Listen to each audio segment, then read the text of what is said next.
Well, hey everybody, I'm here with Harold McGee from Property Brokerage of Texas, and the topic for today is investor-friendly realtors. So we have some items we wanted to cover with you.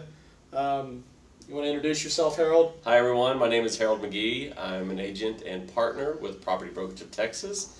I also have a full-service property management and leasing company. Okay, well, great. Well, the first thing we wanted to talk about was I guess some of the items that investors like to see in an investor-friendly realtor. The first of which is a flat fee listing service. I know we've used this on a number of occasions with Harold. Why don't you tell us a little bit about your service? Well, a flat fee listing service, or what I run, is kind of a hybrid flat fee listing service, and NAR, the National Association of Realtors, has established that you need to provide minimum services when listing a house and working its transactions. So I've elected to do a flat fee, a small flat fee up front, and then some of a small percentage on the back end of the transaction in order to accommodate the working of the contracts, coordination of title companies, appraisers, inspectors, and the full function of a transaction. So, for instance, what I do is like $4.99 up front plus half a point on the back end, and the seller still needs to accommodate for like a 3% buyer's realtor transaction. That's going to be regardless. Right. So, in that case, the seller, or the investor in this case, is actually saving about 2.5% minus the flat fee that they paid up front.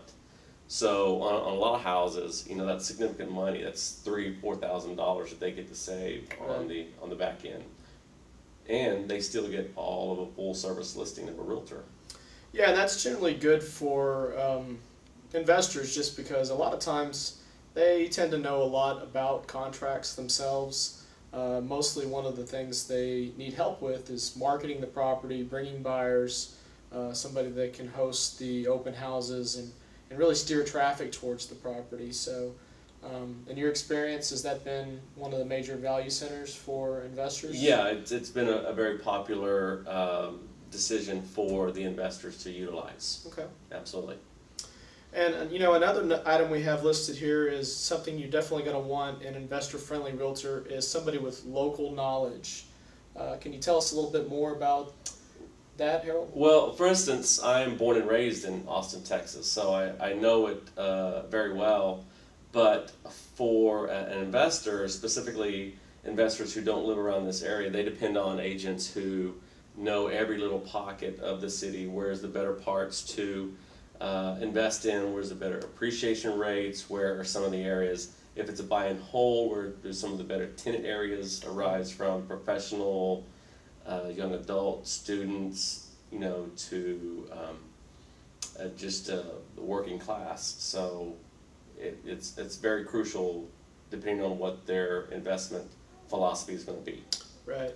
And I know specifically we do mailers all over Austin, and there's obviously certain neighborhoods that are a lot better, Short Sale and Rio neighborhoods, and there's other neighborhoods that you would want to park your money in for a long-term buy and hold as a portfolio of properties. Correct, or versus a fix and flip property, right. Or if you were doing sub-2 and owner finance, or if you were doing just a long-term buy and hold for a rental. Okay. Yeah, and definitely a realtor can help you out with that if you're not as familiar with the area. I'm also from Austin, so I tend to know the bigger pockets pretty well, but some of the smaller streets and different places and things like that, I might need some assistance from a realtor for. Another thing that's obviously valuable for investors is a realtor that actually thinks like an investor himself and does investing on his own account. So maybe you can tell us a little bit about your thoughts on that.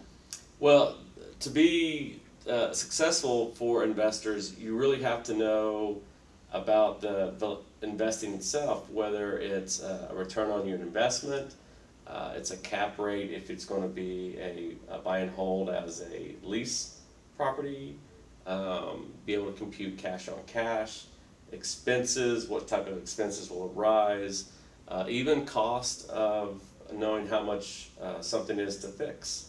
Right. Dealing with subcontractors or contractors, those are all very key, crucial points of being a realtor for an investor. Right.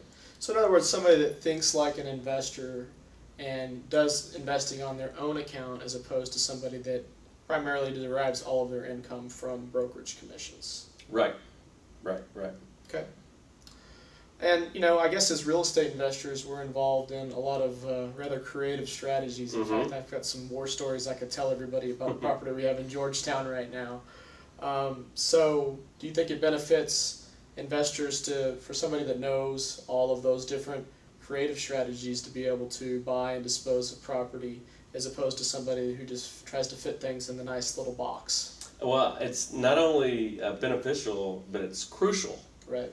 To be able to, and it's good if a licensed agent has been through any of the training that an investor has come out of, you know, be able to know what subject to finance transaction is, be able to know what a wrap owner finance transaction is, all the different alternative methods of funding a real estate transaction. Right. And that would, you know, it's pretty critical. Right. And in your experience, are there a lot of agents that really understand a lot of those different? No, there's not a lot of agents. Most agents are just you know, straight up purchase for a homeowner. Right. Now there's some out there that do a lot of investment properties, but they don't do investment properties from that alternative financing method, which in today's credit market is crucial. Right. You need to be able to handle an alternative funding transaction. Right. I don't know how many properties we have now where we're all excited about getting the contract on them, and then the appraisal comes in, and some appraiser is being very conservative with the property, so it ends up, you know, falling out with a financing contingency. So have you been seeing a lot of that happening recently with not only investor projects but also? I've had a couple that, but the appraisals were very close to it, so it was just a matter of, you know, moving around some numbers here and there to make it work. But I guess a lot of what I work with, we already start in the owner finance area. Right. So it's a lot of them are not normal transactions to begin with. Right. Well, it's always advantageous if you start something out as a cash purchase and then the financing contingency is invoked, I guess, to be able to convert it into a wrap transaction as well if the owner is able to carry the financing for them. Yeah, absolutely. And the sellers are starting to recognize this is about the only way that they're going to be able to sell their property. Okay. Well, thanks for your time today, Harold. Again, it's Harold McGee with Property Brokerage of Texas.